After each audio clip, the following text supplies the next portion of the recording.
Hello, friends, and welcome to episode 1071 of the Juicebox Podcast.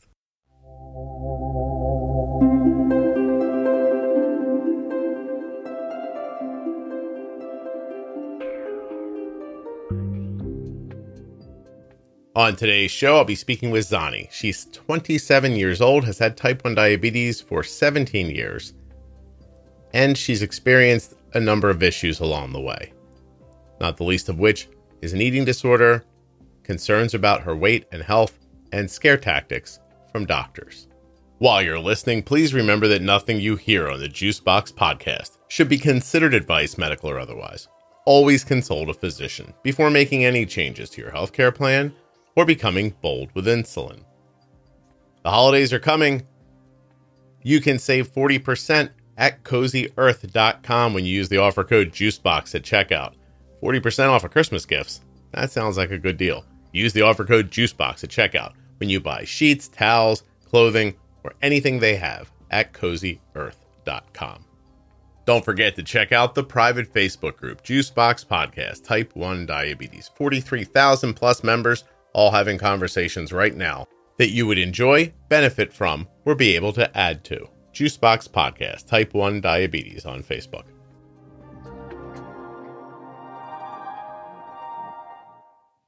Before we get started, a message for iPhone users.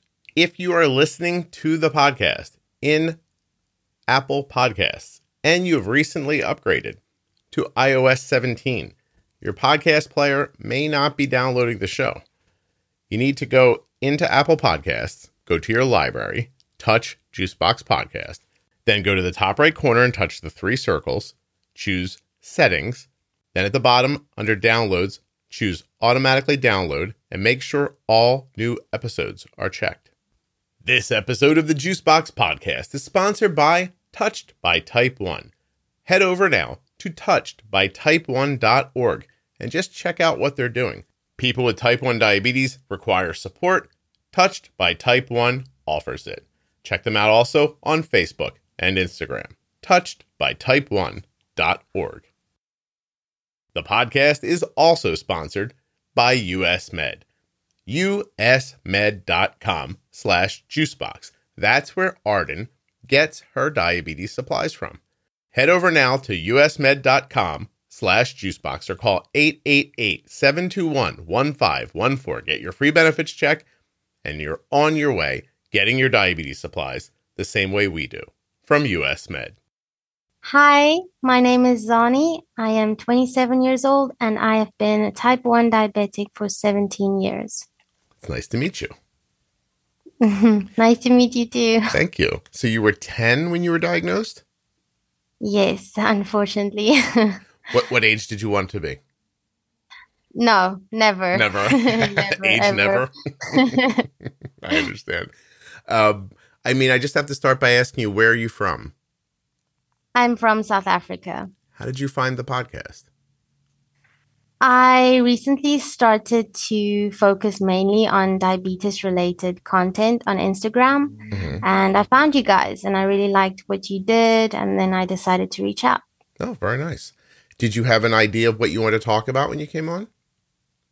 I thought maybe I could share a bit about my story. I've been through quite a lot. I know it's different for all diabetics, and I'm sure a lot of people can resonate with me and share my experience, even though it's completely different. So I thought maybe if I can share a bit, it could maybe, even if it helps one person to know that they're not alone. Excellent. Well, let's do that then. Where does your story begin in your mind? Okay.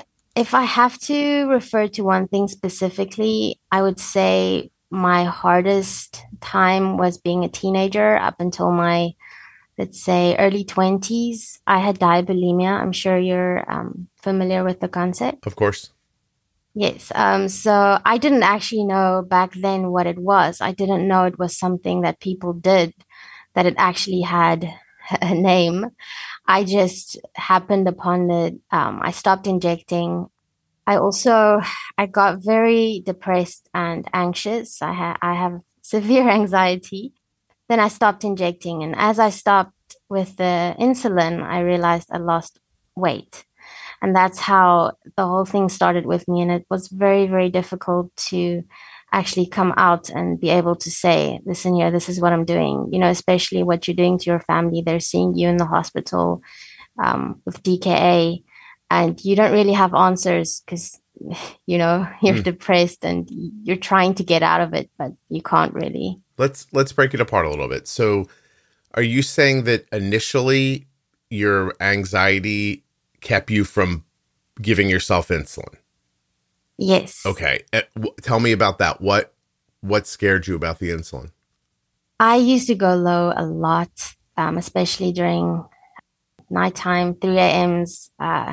If I ever have to eat peanut butter again, it's going to be too soon. I had a peanut butter sandwich every night at 3 a.m. Even my mother, to this day, she still wakes up. Like her internal clock is still set for 3 a.m. Same with me. So I got a lot of lows and I didn't like it. I'm sure everyone would agree. Yeah. It's terrible. And it got to a point where when I'm sleeping, now it happens still, I would dream that I'm fixing the low. In my dream, I get up and I get Coke and I eat Super C's, and then, the dream keeps going. And I'm starting to think, why am I not feeling better? And I eat more in the dream. And then by the time I wake up, I'm already, on one. And then it's difficult to even get out of the bed and reach my snacks. So, possible solution there, just stop giving insulin. So I never went low, but I was high all the time. You were a dream treater. You were treating it. Yeah, that's a nice term. Yeah, and I still do it to this day. It's so scary. Wow. And I wake up so late because I've been eating for 30 minutes now in my dream. But actually, I'm just asleep. That's really, it's not funny, but it's interesting. And, that's really something. So you feel like, I know I'm low and I'm handling it. And exactly. So you don't wake up till you're super low. How low did you say you end up being? The lowest I've been was 0.9, but most times while sleeping, I would wake up 1.3, 1.9. Yeah, I just want to tell people in America, like that's like a 23 blood sugar, 23. So like on the verge of a seizure. Have you had a seizure ever? I have actually not. I'm very, very blessed, but I have a funny story. One time when I used to live in my mom's house, I have no idea how this happened. Most of these lows, I have no, memories of it at all. Mm-hmm. And when my mom got to me, apparently I was sitting up in the bed and I was trying to taste my sugar on my cell phone. So again, it's not funny, but it's funny because the visual's funny. I managed to call her on my phone. She rushed up, and in those 10 seconds it took her to get to me, I completely zoned out. My jaw was locked. I was just staring out. I don't remember any of this. So this happened all the time before I went on the pump. So that's the scary part. You lose pieces of your memory completely. Mm-hmm. Yeah, no, I know. My daughter's had a seizure before. I know what it looks like and how you come out of it. I've seen one of my friends, but I've never experienced it, and I'm so happy. It's so scary. Yeah. No, I'm happy for you that you haven't. After a low like that, does it wreck the next few hours, the next day, or do you bounce back? Oh, a few days. I get insane migraines. Usually, my family, same with highs as well, if I go very high, but lows mostly. I had a low last night. I'm still recovering. It takes a while. It's not just and people don't really understand that. They see that your sugar is now 7. Oh, okay, she's fine. Yeah, no, I but you're not fine. No, it takes quite a while to kind of bounce back. So when you say to yourself, all right, I don't want to get low anymore, you don't think I'll take less insulin? You think I'll just stop taking insulin? I tried. Okay. I really tried. I think, I had a good support system, but, everyone has their family issues, and I wasn't the easiest child. I did push boundaries, and I already had a bit of a problem at the age of 10. I can't believe it, but with my weight. So I remember the first thing I thought when I got diagnosed Someone told me, "Oh, you lost a lot of weight. You look so good." I was 10 years old. Hmm. And that's the thing that stuck with me. It's so messed up. I tried taking less insulin. The thing with going low the whole time at that age, for example, and being a girl and, you need to look a certain way, I gained weight. If you go low, you eat carbs. And, Yeah. even with injecting less, because then what I tried to do was I tried to eat less. And then no amount of insulin was actually, little enough to stop me from going low. So then basically I stopped eating and I stopped taking insulin, but I would go into DKA any case. Right. And then you get those, binge eating episodes when you're so super hungry because your body wants insulin and it wants the food. And then you go low, you go high, and then I just go sleep it off. I like to call it my high nap. Because when you wake up after that, you feel like a new person. It's the best sleep I ever get is when my sugar is high, which is terrible, but Yeah. sometimes it's needed because I don't really sleep otherwise. How many times do you think you've been hospitalized for DKA? I can definitely say between the ages of 15 and 22, it was every 3 months. Yeah. I've met other people who don't know how to use their insulin at all, and they use the hospital to manage their blood sugar, and that's the frequency they talk about. Like they go into DKA, they go to the hospital kind of levels things out again, then they go home, do it again, and it just keeps happening. And you did that for how many years? 15 to 22. How many years? 7. Yeah. 7. Yeah. So what I did, I constantly had ketones, but I learned to manage it at home. So I used to tell myself, I can do this, I can hide it, I can do this. But the moment I start getting nauseous, I know it's now time to go to the hospital. Because then all those electrolytes and things come out, and then I can't. You couldn't stay on top of it as best as you were anymore. I have a question.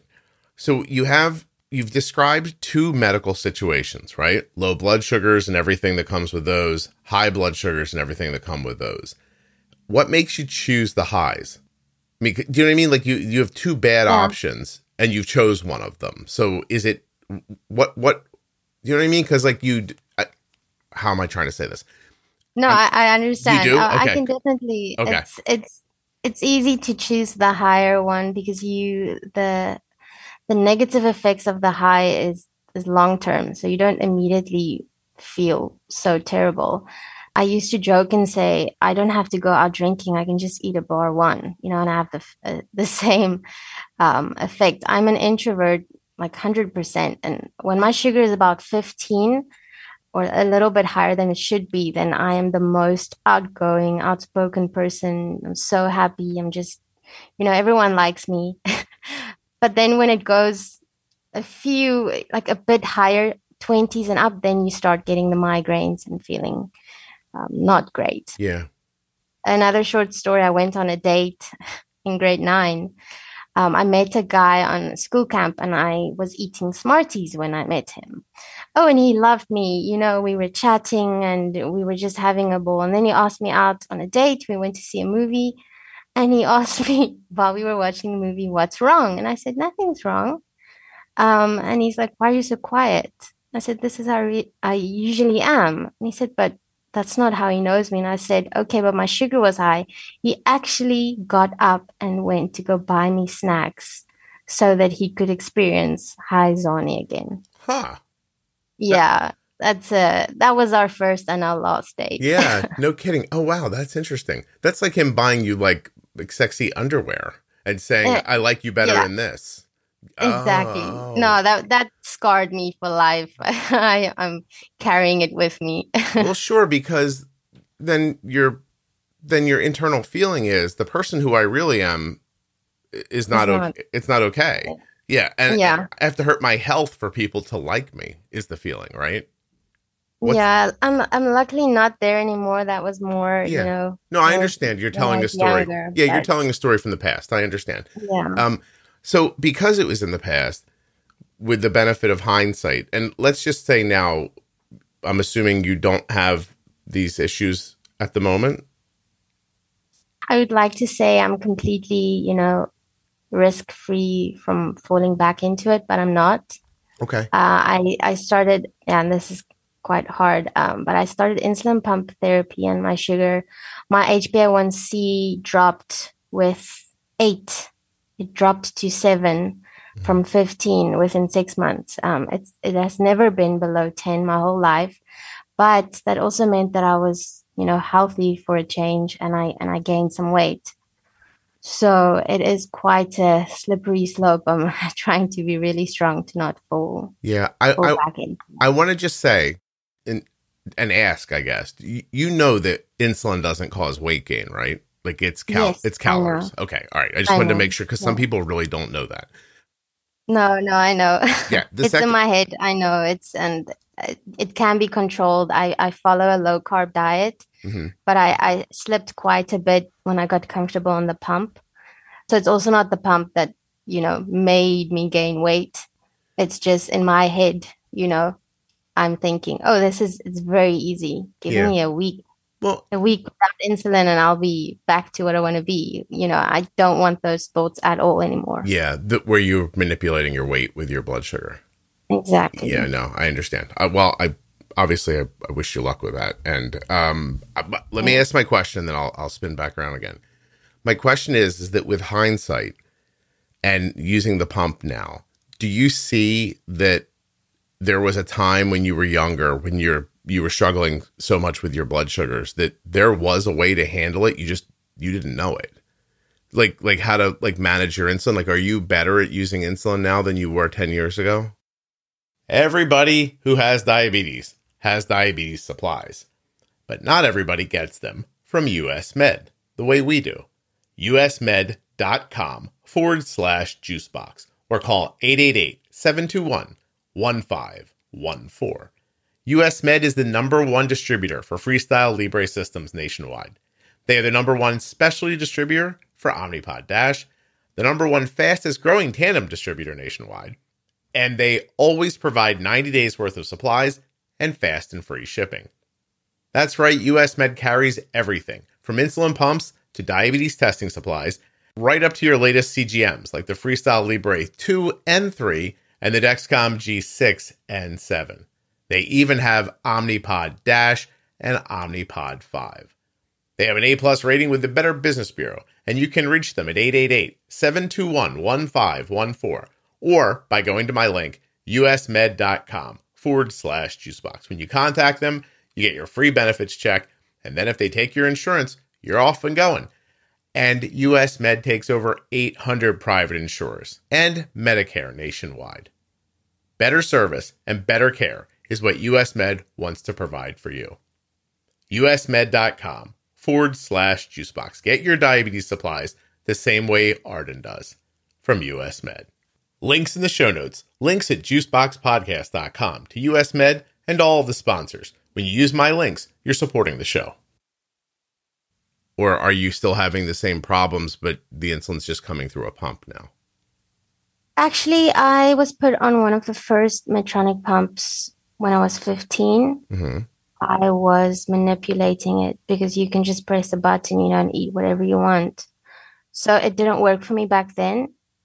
Okay. I didn't know about CGMs at all until I got pregnant 4 years ago. Like the knowledge wasn't, I didn't know. I didn't go out seeking, because I didn't care about my health. I didn't look after myself. So when I finally now actually found out about CGMs and, this new pump, I'm on the 780G, so it does everything for me.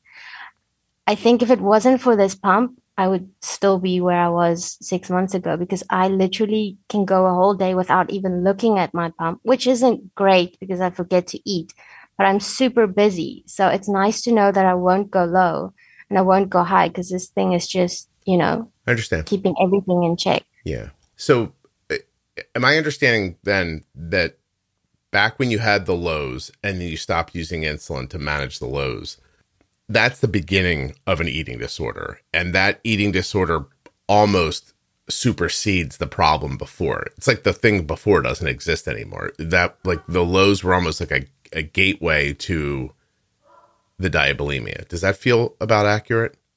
Yeah, definitely. Definitely that, the anxiety that came with that. Hmm. Did it alleviate your anxiety? Oh, yes, definitely. Really? I remember I went to go see, when I was diagnosed as a brittle diabetic, so I had a lot of ups and downs the whole time. So I've seen so many people when they tested to see if I'm bipolar or anything, and I'm not. It's just the emotions that you experience with a low and with a high, and to go up and down the whole time like that, it really, it takes its toll on your mental health Do and all you of that. They actually told me I'm not anxious because I'm depressed. I'm depressed because I'm anxious. So it all started with anxiety. Yeah. Yeah. And is the badge brittle? Is that something you believe in? Well, if I think about, what I did to get the highs and the lows and the ups and downs, it's a nice word to describe it, but obviously I had some part in that. But being the business that I am, I've seen, little kids newly diagnosed, and it's just all over the place. The parents, they're struggling so much, even with CGMs, the kid will be 2 and then the next moment 30 and then 4 and then the next moment 28. And that's what being brittle is. I remember they said there isn't one, guidebook or handbook for diabetes. Everyone's different. Mm-hmm. So I do believe, yeah, that Can, brittle. But I think all people actually, in a sense, are brittle diabetics, as there isn't one specific guidebook for everyone. well, I would say this. So I know you don't know me very well, and that's absolutely fine. I understand that the word brittle means bouncing up and down, seems out of control and unpredictable. Is that about how you understand it? Yeah. Yeah. But I would tell you that there is a way for that not to happen to somebody. That when your blood sugar is bouncing around like that, it's not because you have a special different kind of diabetes. Oh no, of Yeah, course. right. It's because you're not using the insulin well. And Yeah. I understand that people don't know how, and it's confusing, and there are a lot of variables that they kind of can't keep straight in their head. But I think there's a way to do it. And I mean, there's like a whole series inside of this podcast that helps people do just that. So like, it was interesting to me earlier when you said, I didn't even know about CGMs till like 4 years ago, because you're in a bubble where you're not thinking about it and you're not looking for it. Exactly. So you don't know. The Facebook group for this podcast, if you go into it, it's a private group, right? There's like 40,000 people in there, and activity of about 25,000 of them every day, 110 posts, people talking about their blood sugars, trying to figure out. And what you'll see is either people who are like, I don't know what's going on. Like, look at this wonky graph. I don't know what's happening here. And then people help them figure it out. Or you see people put in their super flat graphs and they're like, hey, I can't believe it. I figured it out. Like, so there's a process that happens over and over and over again inside of that bubble, where I don't think you'd hear anybody say, I'm brittle. I think you'd hear those people say, I don't know. I didn't know how to use my insulin, but I figured it out. And now look what I have. And that's hard to reach people with that information, I agree with you 100%. Yeah. That's why I said, I definitely played a part there. I didn't manage my sugar at all, or my insulin usage. It's just the newly diagnosed kids. It's like you said as well, they haven't figured it out yet. Yeah. But even for you, in defense of you, it's not like you knew what to do, or someone told you and then you just didn't do it. Like, you had no idea, right? Like, no one had ever explained it to you, I would imagine. We have diabetes clinics here, and they're pretty good with that. But if I only made the mind shift when my daughter was born. Before that, I really didn't care for my life at all. Okay. So, I didn't listen. I didn't go to as soon as I turned 18, I stopped going to my doctor, because I remember my doctor as they had a big poster there with a guy with one leg and, is blind in the one eye. And they use scare tactics. Hmm. It did the opposite of what it was supposed to do, Yeah. especially for a kid who already, has some troubles. And now they're trying to tell me this is going to happen if you don't follow our exact, rules and things. So I am now there where that guy is, I've retinopathy, and all those other thingies. And it's okay. I know I played my part in it, but the point is those scare tactics didn't work. And I'm really trying to use my voice this side to get that across to parents. Yeah. I know it's difficult. I know my mom struggled with me as well, but at the end of the day, it's the kid's diabetes. It's not yours. You can't possibly understand how they feel when they're low or when they're high. So just, a little bit of compassion, and don't tell them they're going to lose their leg when they turn 20. That's not going to help either. I don't see how scare tactics are the right way to go. I mean, especially with a kid. Like I'm maybe if you're a 55-year-old guy and you've been seeing this doctor for 20 years, and the doctor's like, I give up, man. I may be able to understand that, but I don't, in my wildest dreams, understand why I would tell a 10-year-old, if you don't, look what could happen. You have diabetes. You're going to lose, your leg's going to fall off. No, it's terrible. Yeah. It's terrible. No, it's a mess. It really is. You've mentioned a couple of times, and I want to make sure that I'm picking through it completely. You called yourself a difficult child. Was this outside of diabetes? Were there other difficulties? I had some emotional stress. It's just the usual. Parents got divorced, mom and dad, completely different people. I don't think, can't imagine a life where they ever fit together. And my brother and I, we got in the middle of it quite a lot. So, yeah, also my diabetes, apparently, or that's what they think, got triggered by a shock. Being in South Africa and all that, yay. I woke up one night and a burglar was literally standing over me with a flashlight. And a week later, I was diagnosed. So, Do you remember that as being very traumatic? yes, I literally still see the flashlight. Oh my gosh.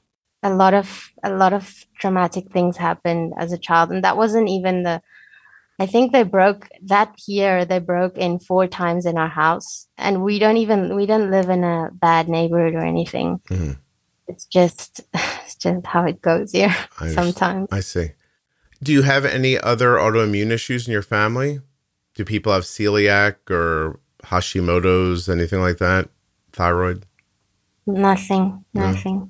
Wow. Do you have any others?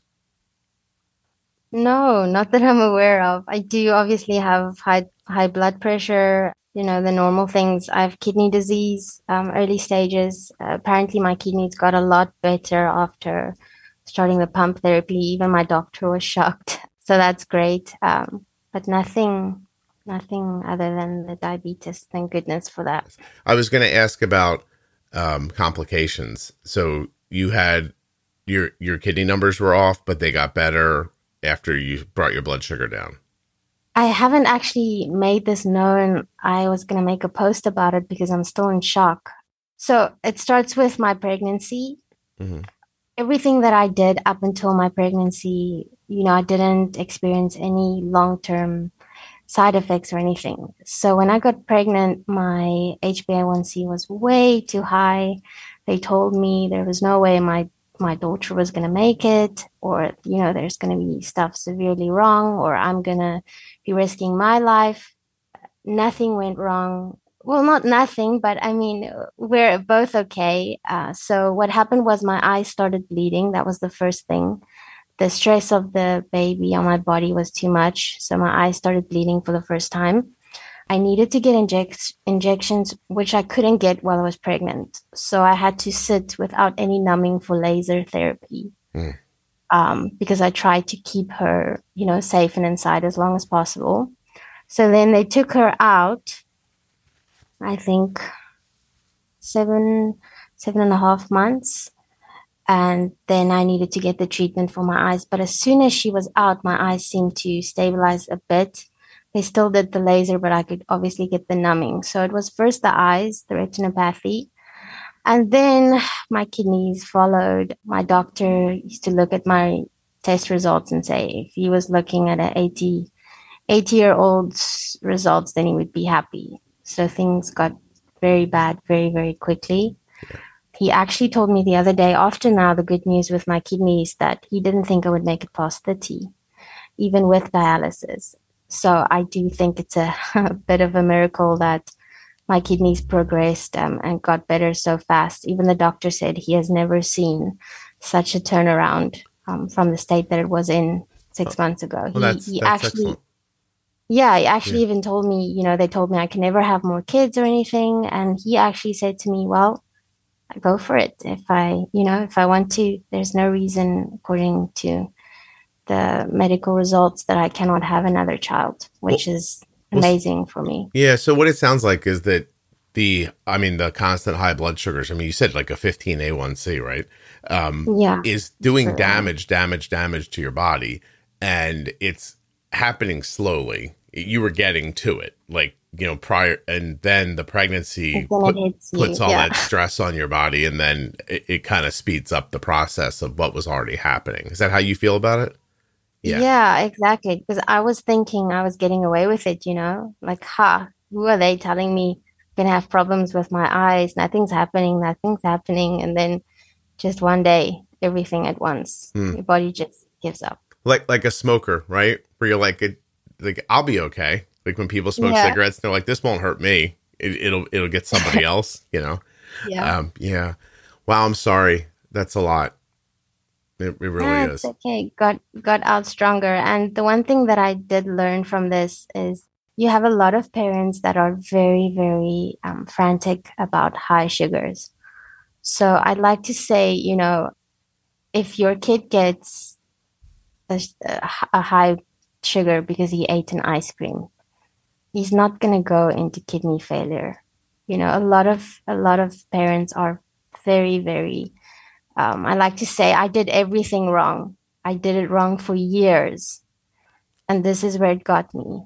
One high sugar, let your kid have the ice cream, I think the emotional trauma from denying that would cause more damage than anything. It's a slippery slope, isn't it, though? Because, first of all, and I hate to say this way, but we don't know what your ending is yet, right? So, like, like you've had an amazing rebound, but you've rebounded because you started using insulin, and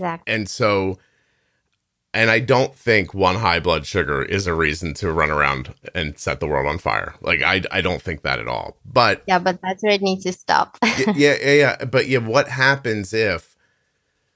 Because this is what I see happen to people. And it's the, it was just 150 for a couple of hours. And they're like, okay, and that's fine. And then the next time it's sort of like, well, now it's just 180 for a couple of hours. So it was only 200 for half the day. And like, you start to it becomes the new normal. Yeah. It's like, I don't know. It's like the way I imagine like a gambling addict going down the toilet. Like, I only lost $50. Mm-hmm. It was only $100. It was only $300, but I make $5,000 a month. Like, you know what I mean? Like that, you talk yourself into the slow progression not being a bad thing. And then suddenly you wake up and what you've done is raised a kid who thought that 180 blood sugar wasn't bad. And then they went to college and they're like, well, it was only 220. And then, you know what I mean? Like before then you redo the math. Well, it's supposed to be 83, but it's only 180. So it's only 100 points higher than it's supposed to be. And then you fold in the, and plus it's not going to get me. It's going to get someone else. Like that kind of like human mentality. Yeah. Like I can't be felled by diabetes. And I'm invincible. Right. And I think that's how some people end up in bad situations. I also think that what you said is completely valid, and that running up to your kid yelling your blood sugar's 150 after ice cream, so we're never going to have ice cream again, is probably a good way to make some children have eating disorders. Exactly. Yeah. I mean, my little brother, he's also diabetic, strangely enough. And he's too scared to play sports because my parents on that side, they are so scared of lows, because of getting to me in the middle of the night and seeing me in that state. What if he goes low? And now he's actually scared. Yeah. Well, that's what builds it, right? Is like the fear builds more fear. And that's Yeah, why so it's not going to have a normal childhood at yeah. all. We have to grow up very fast when you get diagnosed as a kid. You Mm, take on a lot of responsibility, even if it's not all on you. I never had anyone inject me when I was actually injecting. yeah. I did it myself the first 5 years. I didn't want anyone else to inject me. Okay. Yeah. Yeah. So the way I think about it is every, every course of action is going to impact people slightly differently, right? Like, if you go with the, oh my God, don't eat that, you might end up with a person who's very careful and doesn't eat that. You might end up with a person who has an eating disorder and is hiding in another room eating food, right? Like every impact is not going to impact everybody the same way. That's why for my money, like if as a blanket idea, I go with understanding how insulin works, learning how to cover the food that you eat, because if you can do that, then you can eat what you want and stop high blood sugars and stop low blood sugars. If you can do that, then to me, that's the most sane path through this. And that's why there's a bulk of the podcast dedicated to helping people understand how my daughter uses insulin and how they can as well, which is just to say it's nothing special or magic, right? It's just, using insulin in my mind is about the right amount of insulin at the right time. You can bolus for a piece of fruit. You can bolus for rice. You can bolus for junk food. Like there's no end to what you can bolus for. If you want to eat a low carb diet, there's a way to bolus for that. And understanding that allows people choice. And to me, that's the most important part, highlighted by what you've been talking about here, because you were one kind of person. You had a brain that was wired a certain way, and some of the things that happened to you threw you off. But the same things that happened to you, honest to God, I've talked to people on this podcast who say that the poster of the guy with one leg saved their life. And so, like, do you know what I mean? Yeah. Like they had a completely different experience than you did. And that's why one size doesn't fit all. Like, that's why you can't just try to scare everybody. That's not going to work. It fucked you all up. You can't be super sweet to everybody because some people will just ignore it. And, like I don't know, the best thing, Zahni, I've been making this podcast for 9 years. And I wrote a blog about diabetes for, I don't even know, from 2007 till 2015. I wrote a very popular diabetes blog. And from 2015 until now, I've been making this podcast. And I'm not a doctor. I'm not a soothsayer. But the best thing I've come up with is you teach people how insulin works and how it applies to what they eat. And that gives them the best shot. That's the best thing I've come up with so far. No, I can definitely, obviously that's all the answers. It's just, you need to, like I said, that mind shift to want to understand and to want to get help and to want to do it right. Yeah. Well, that's the big problem. There are a lot of kids that haven't made that mind shift yet. Oh, 1,000,000%. Because mostly what you're going to get from your doctor is the kind of cookie cutter advice. It'll work for some people. And then the ones it doesn't work for, eventually they say, oh, well, you're brittle. Yeah. Yeah. Or you're non-compliant. They'll say that too, right? Not like there are plenty of people. Yeah, my doctor gave up. He just said he doesn't want me as a patient anymore. Yeah. Well, that's pretty shitty. And that's his failure. You know what I mean? Not yours. And there was, trust me, there was a way that he could have put his effort into you. Is a man? I'm sorry. Am I misspeaking? Yeah, it's a man. Okay. 10 years ago, I wouldn't know. I just would have kept going, but everybody gets upset now. So women can be doctors. I know women can be doctors. My doctor's a guy. So when I think of doctors, I say man. Never mind. Anyway, yeah. So, he could have helped you. He could have taken the time to understand your specific situation, how your brain works, how you were thinking, and put a plan in action that would have helped you. And instead of doing that, he wrote you off. And I'm telling you that I think that's what happens, that's the process. Come in, the system tells you what the system says. You react well to it, good. You get a gold star.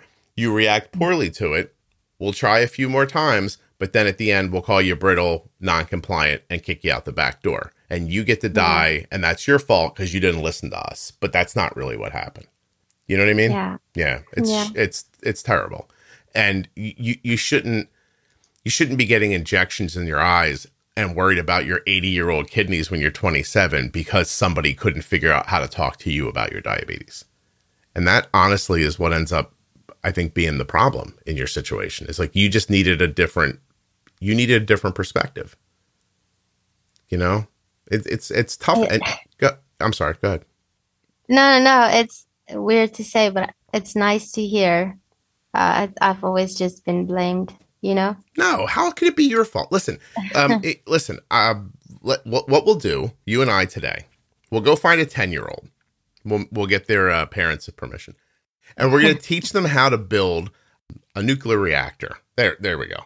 And we'll give them a hammer and a couple pieces of wood, and we'll put them in the backyard. And if they don't have a reactor in 10 years, we'll write them off and tell them they didn't try hard enough. That's the same thing. Diabetes is incredibly difficult. It's complex. It takes a lot of tools. You didn't get half of them. It takes a lot of direction and instruction. You didn't get any of that. And then your blood sugar's super high, which I know you said you felt better high, but you felt better high because your body was trying to adapt to all that extra sugar in your blood. And so, but you're still like, you're altered. Like even calling yourself difficult. Like if my blood sugar was 370 all the time, I'd be difficult too. And so would everybody else. That doesn't make you difficult. That makes you had a high blood sugar.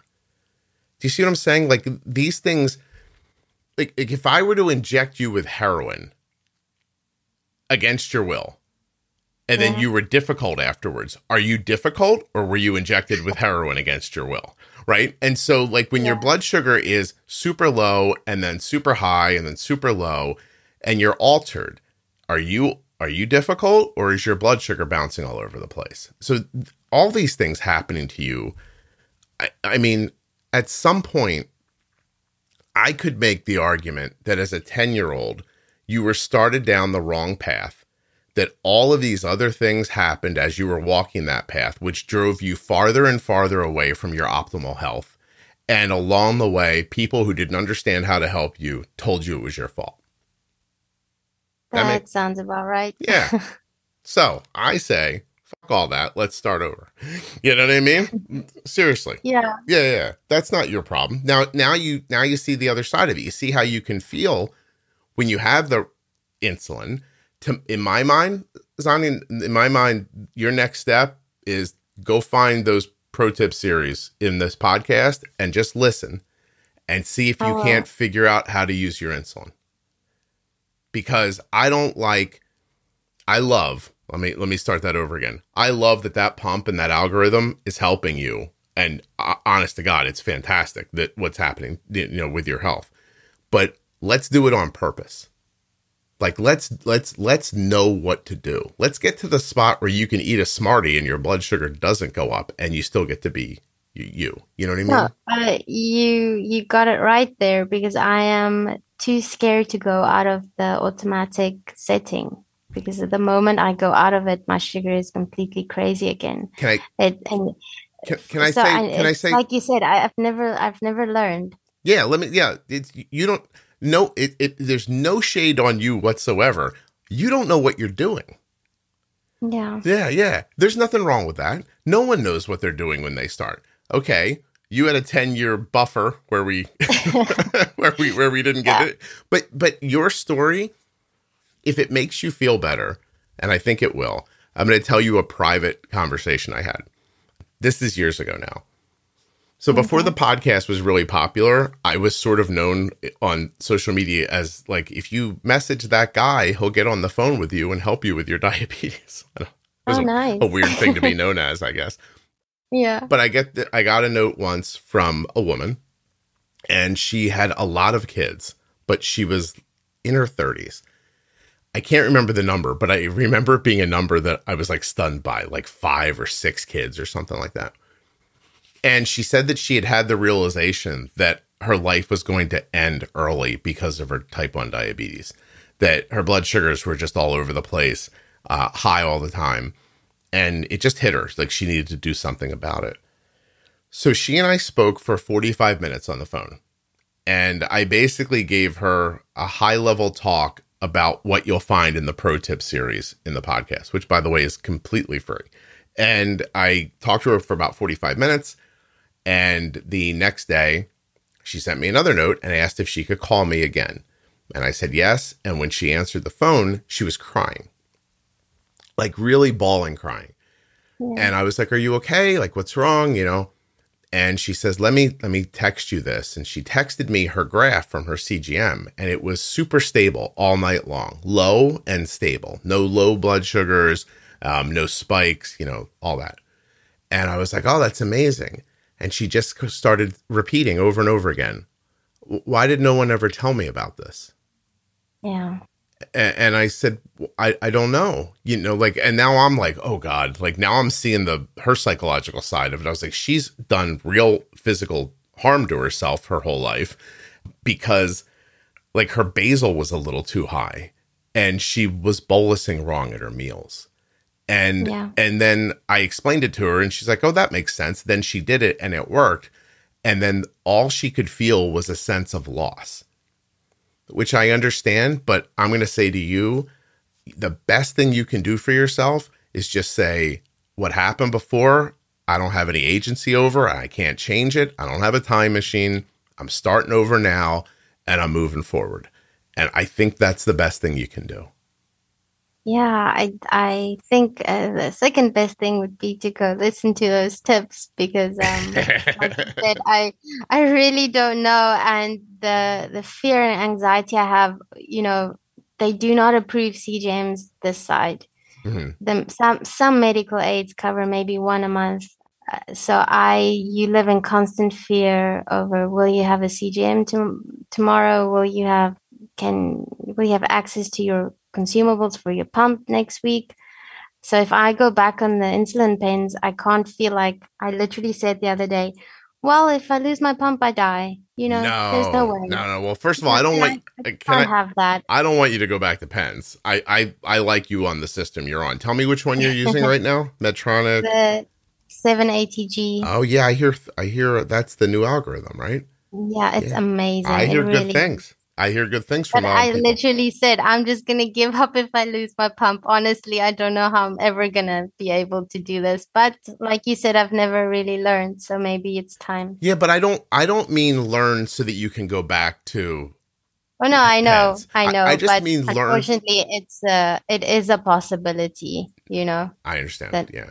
Well, for now, let's hope, first of all, take good care of your pump. Wrap it in like something soft.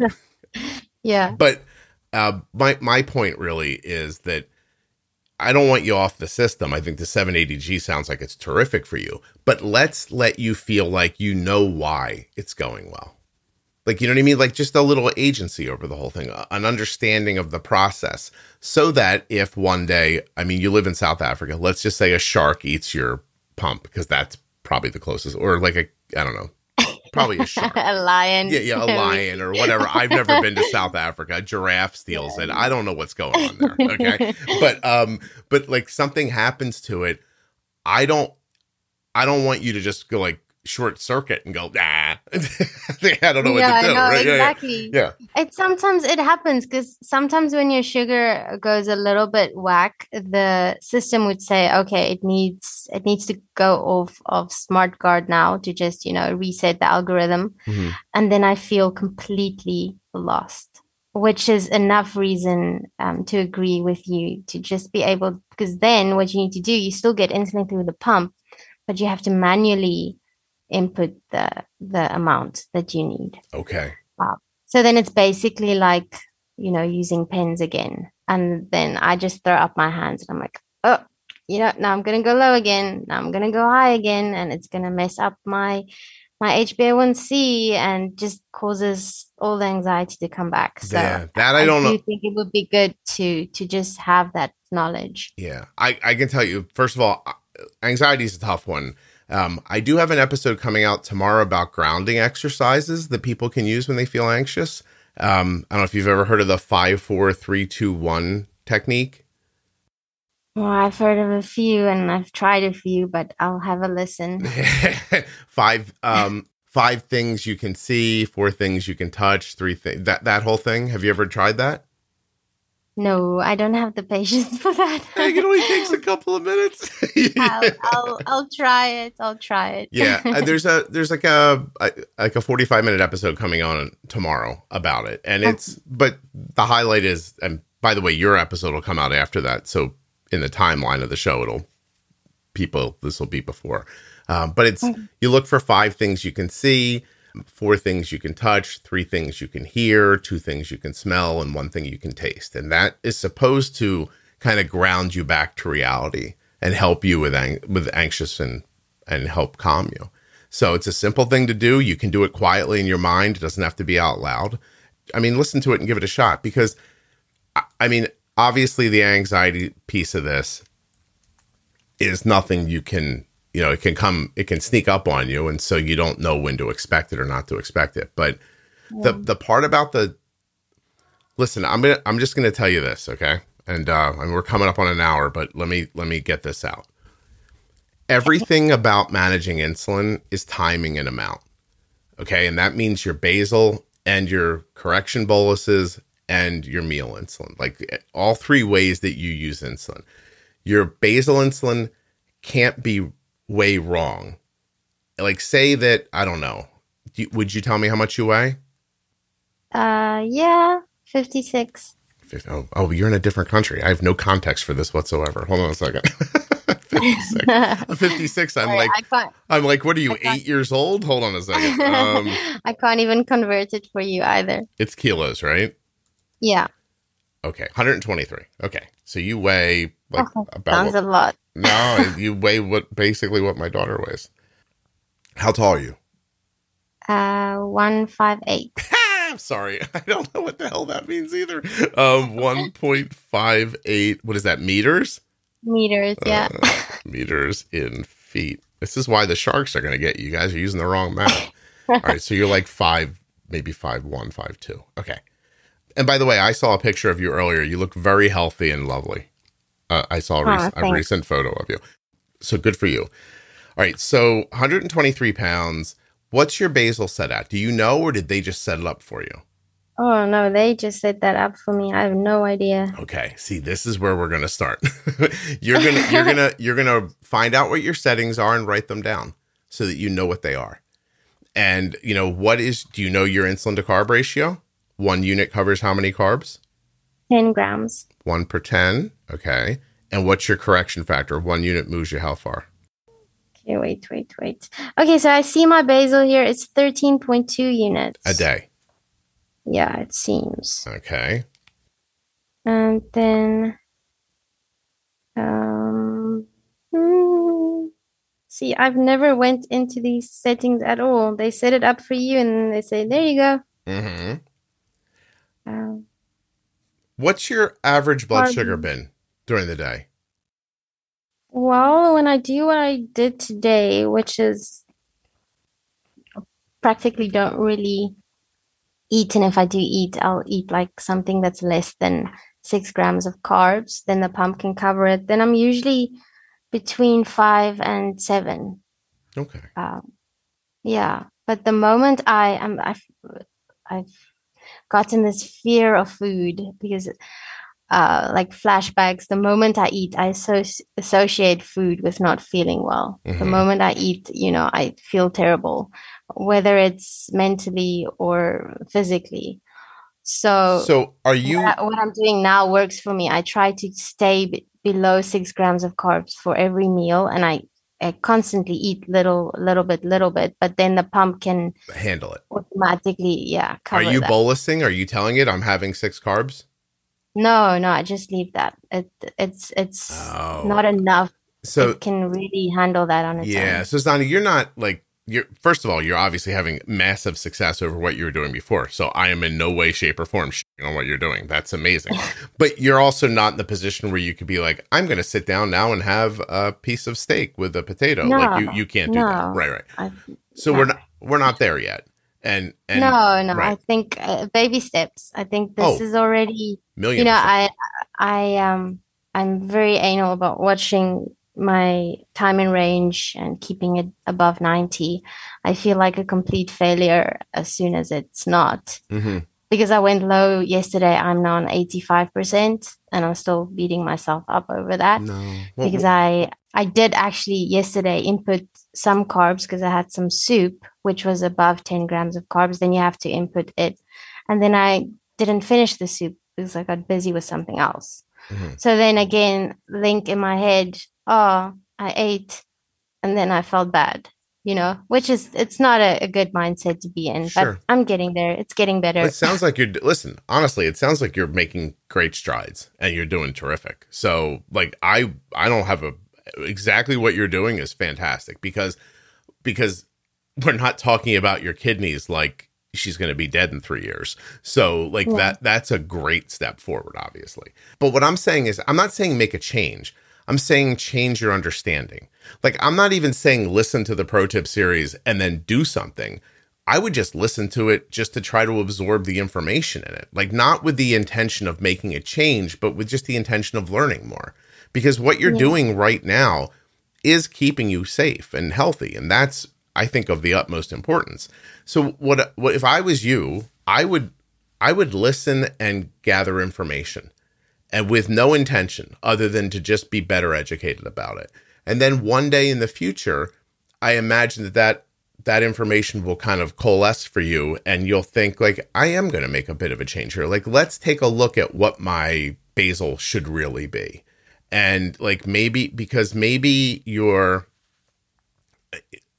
I'm just going to say something. Okay. I don't know you. Yeah. I'm not a doctor. Okay. This is a guess. I Yeah. think your basal is so low right now where it is because you're not eating very much food. And so that Oh no, probably, that's spot on. yeah, right. So you have this lower basal because you're basically eating a low carb lifestyle, which if you're going to eat a low carb lifestyle, that's fine. Like, that'll absolutely work for you. Maybe you get put in this situation where then when you do add carbs, you know what I mean? Like, you have a basal, it's more set for a no carb lifestyle or a very low carb Yeah, then it lifestyle. goes completely, And then yeah. when you try to eat something, am I right to say your blood sugar shoots way up? Yeah. Yes, that's Yeah. because you don't have enough, like, your basal's not high enough or strong enough for that kind of eating. And there's a way, and am I wrong? You don't want to eat this low carb, right? Or do you? No, I love food. So we want to get you to a place where you understand how to bolus for your food and how to get your settings right so that you can eat more carbs and not experience super high blood sugars and rebound lows. You feel bad, yeah. Yeah, right. And then you get that shit talk happens in your head, right? Where you're like, I did it wrong. I messed it up. I'm ruining my A1C. Like that. You need to stay away from those conversations in your mind. Yes.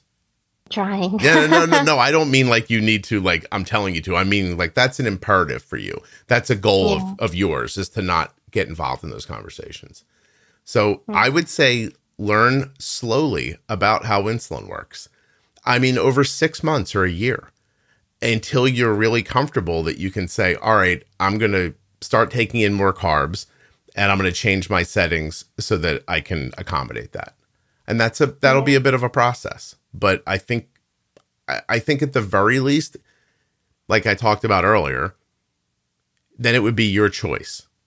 Then if you wanted to eat low carb, you could. And if you wanted to not, then you'd have the tools that you needed to make that decision. I think that's what this is. I think not just for you, by the way, for everybody listening. For everybody who has diabetes, this is the game. You understand how to use insulin for the food you're eating so that you don't have crazy spikes and you don't have a bunch of rebound lows, that your blood sugar is stable at a lower safe number. That's your goal, right? That's diabetes. So you want me to tell you where to get the episodes? Or do you not want me to? Yeah. Please. So But I've been on your website quite a few times. I was listening to podcasts just before our call now as well. Oh. So I've replaced my music with it for a bit. Like I said, I never really, I wasn't part of the diabetes community because The doctors like to say that I was in denial, that I never really accepted my diagnosis, but now I'm finally, mingling with other diabetics and raising my voice a bit. So now I'm actually listening to other people's stories, and it's crazy hearing how we're all different, but also so similar in all our experiences. I like to say that you sound like you had lazy, incompetent doctors who didn't know how to help you. So yeah, well, it's also, I think now as I got older, I kind of, realized that I was by a state doctor, so he probably didn't get paid to deal with my nonsense, Well, I don't get paid enough for this. So I don't get paid. I don't get paid either, but I can tell you what, we found some advertisers to buy ads on the show, so you get the stuff for free.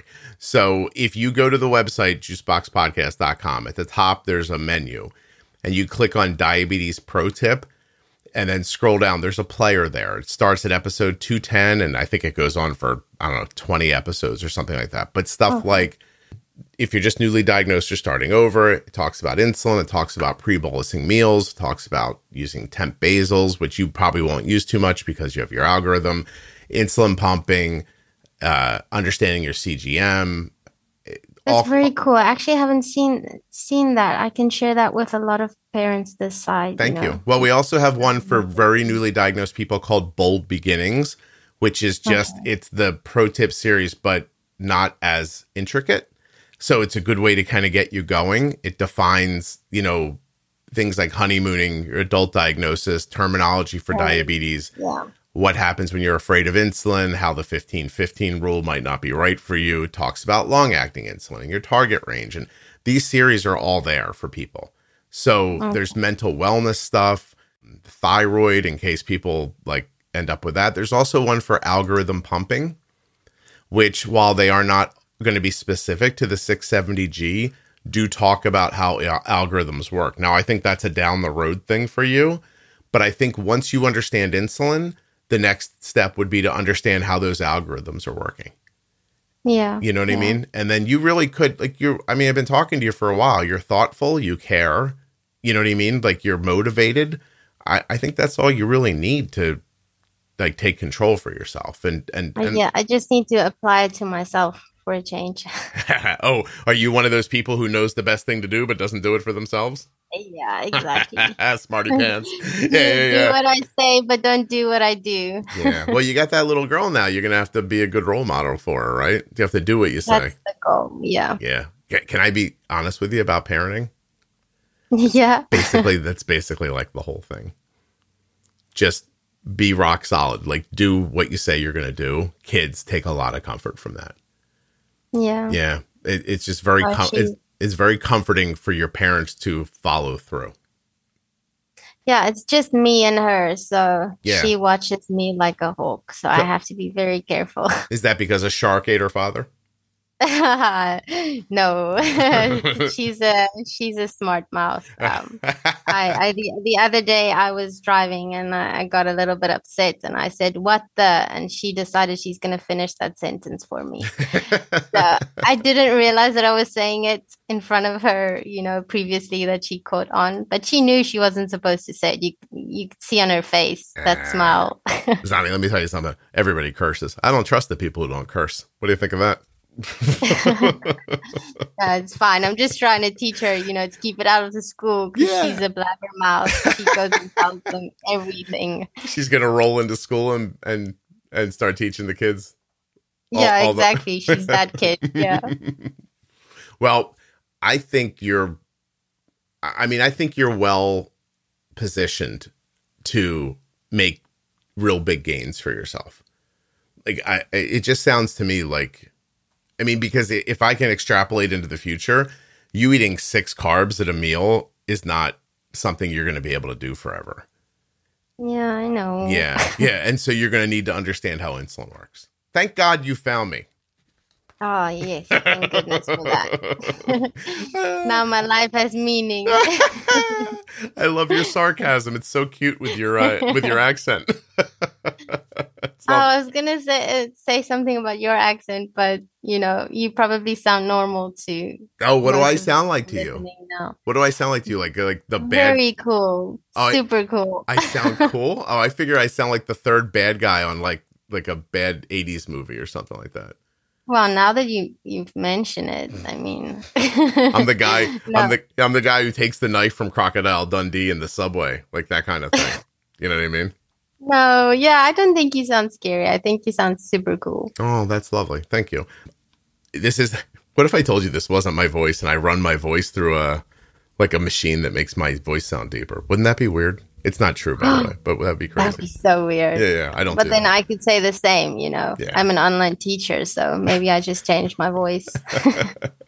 Deep fakes. They say that's going to be a thing in the future. You're going to be able to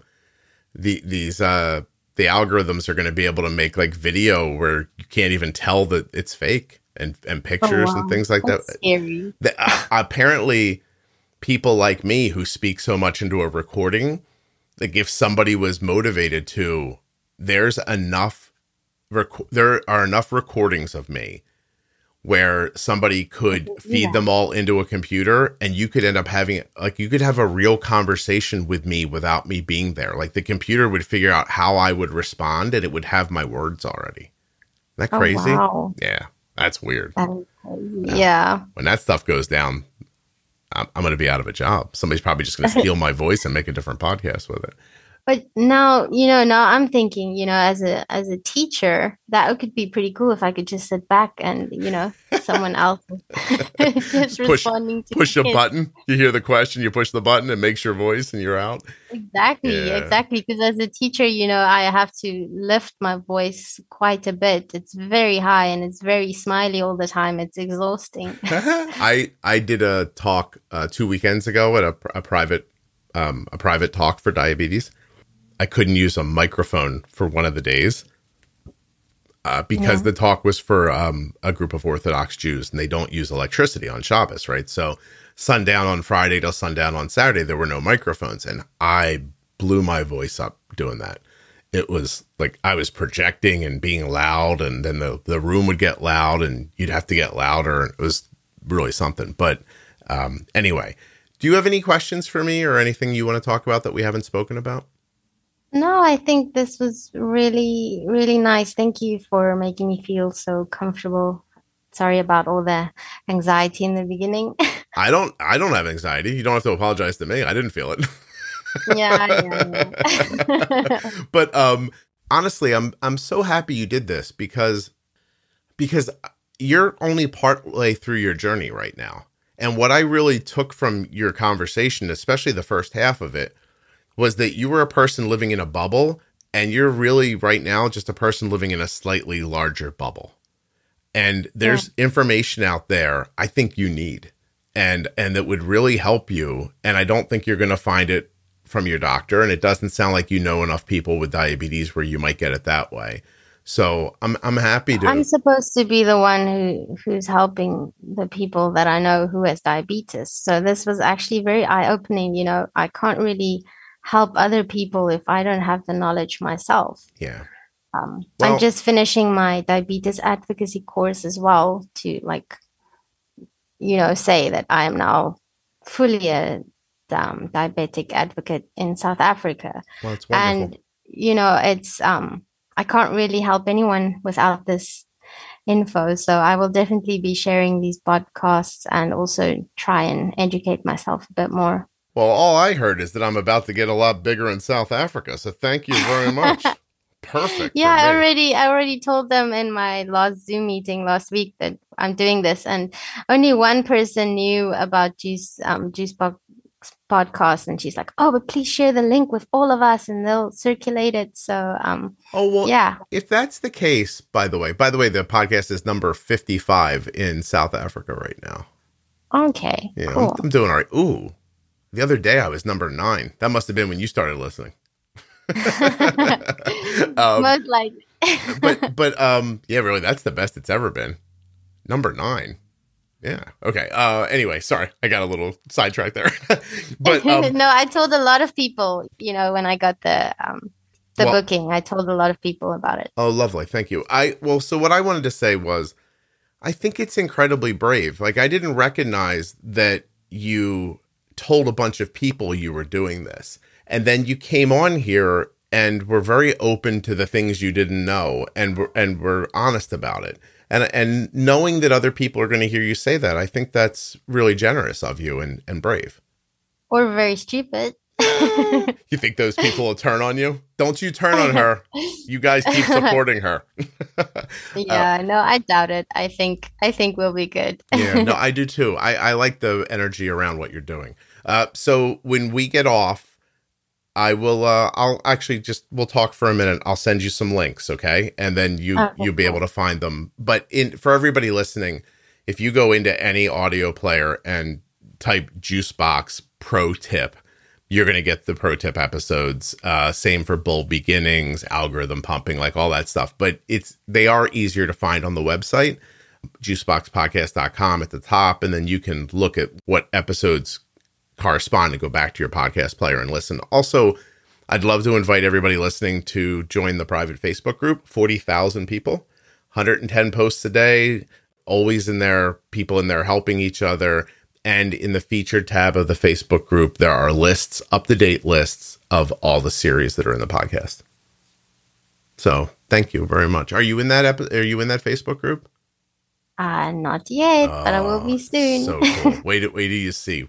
I'm a big fan of hope and a fan of shining a light ahead and showing people this might be where you are right now, but look where I am. I'm way up here and I know how to help you get up here. I think that's a big deal for people. So that's what that Facebook group means to me. At its core, it's hope. And it's being able to imagine that you too could understand what those people understand. And we can always use hope. Damn right. I don't have nearly enough of it. I'm about one of the more hopeful people you'll ever meet. So yeah. Thank you very much for doing this. I really appreciate it. Thanks to you for sharing my story. Oh, it's my pleasure. I appreciate it as well. It really was my pleasure. Hold on one second, okay? Okay.